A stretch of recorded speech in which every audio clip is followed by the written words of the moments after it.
السلام علیکم، آپ کا ویلکم ہے عظیم ٹیوٹوریل میں۔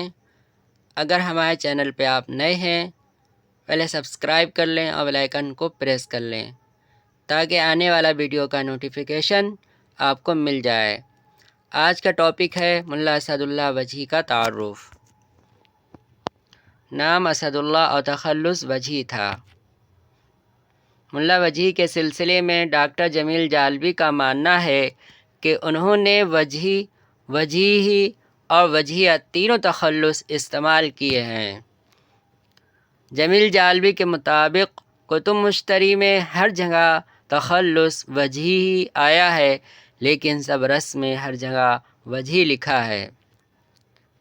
وجیھی ابراہیم قطب شاہ کے دور میں گولکنڈہ میں 1566 عیسوی میں پیدا ہوئے۔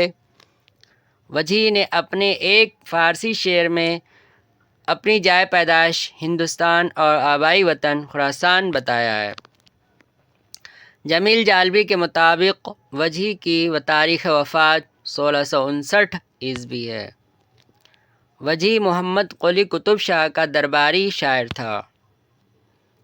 قلی قطب شاہ وجیھی کو ملک الشعراء کے اعزاز سے نوازا تھا۔ وجیھی نے 4 بادشاہوں یعنی نمبر 1 ابراہیم قطب شاہ، نمبر 2 محمد قلی قطب شاہ، نمبر 3 محمد قطب شاہ، نمبر 4 عبداللہ قطب شاہ کا زمانہ دیکھا تھا۔ وجیھی کو نظم و نثر دونوں پر یکساں قدرت حاصل تھی۔ سبرس میں وجیھی نے اپنی زبان کو زبان ہندوستان کہا ہے۔ طبعی وجیھی کا بہت بڑا مداح تھا۔